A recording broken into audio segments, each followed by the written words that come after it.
अस्सलाम वालेकुम जी, इदारिया न्यूज़ से मैं हूँ माहा खान। आज हम बात करेंगे अपोजिशन के जलसे और हुकूमत को उसके ऊपर क्या रद्द-ए-अमल है, और इसके अलावा आज हम बात करेंगे जी जो आज नैब ने आसिफ जरदारी की गिरफ़्तारी का वारंट जारी कर दिया है, इस हवाले से हम बात करेंगे। तो सबसे पहले हम बात करते हैं कि बहुत से लोग ये कहते हुए पाए गए कि जिन्होंने हुकूमत के ख़िलाफ़ बातें की, जो ये कह रहे थे कि हुकूमत ना किसी को गिरफ़्तार कर रही है, ना किसी से उसका पैसा निकलवा रही है। तो नैब ने आज आसिफ जरदारी की वारंट गिरफ़्तारी जारी कर दिए हैं। जैसे कि इस्लामाबाद में सर्दियों का सीज़न शुरू हो चुका है, इसी तरह मुल्क भर में गिरफ़्तारियों का सिलसिला जो है वो भी शुरू हो चुका है। आज आसिफ अली जरदारी की वारंट गिरफ़्तारी जो है नैब ने जारी कर दिए थे।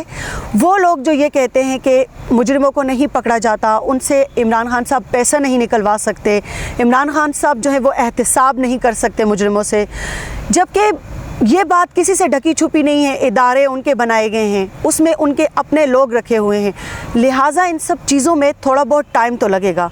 लेकिन इस बात की श्योरिटी है कि at the end of the day Imran Khan साहब मुजरिमों को कटहरे में लाकर खड़ा करेंगे और एक एक का एहतसाब किया जाएगा। हुकूमत ने अपोजिशन को 16 अक्टूबर के जलसे की इजाज़त जो है वो भी दे दी है। इसमें अगर देखा जाए तो जो नून लीग थी और इसके अलावा जो पीपल्स पार्टी थी, उनके दौरे हुकूमत पर अगर नज़र डाली जाए तो इस तरह से अपोजिशन जमातों को अपनी बात कहने का हक़ इतनी आज़ादी के साथ नहीं दिया गया था। अगर हम बात करें पीपल्स पार्टी के दौरे हुकूमत की, जो कि 2008 से लेकर 2013 तक था, उस दौरान, या फिर हम बात करें नून लीग की दौरे हुकूमत की, जो कि 2013 से लेकर 2018 तक था, सब लोगों को पता है, हर कोई जानता है कि उस दौरान क्या हुआ था। जब इमरान खान साहब ने एक जलसे का एहतमाम किया था, उनकी राह में कितने रोड़े अटकाए गए थे, उनको कितनी मुश्किलात दरपेश हुई थी।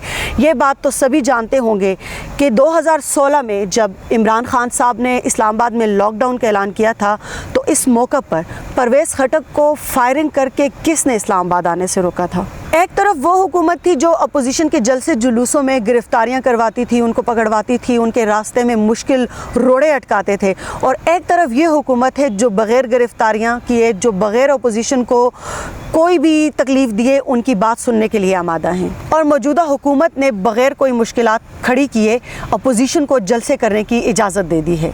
जी, तो कैसा लगा आपको हमारा आज का प्रोग्राम? इस हवाले से अपना फ़ीडबैक ज़रूर दीजिएगा। मज़ीद इस तरह की ख़बरों और वीडियोज़ के लिए हमारे चैनल को सब्सक्राइब करना मत भूलिएगा। Stay tuned.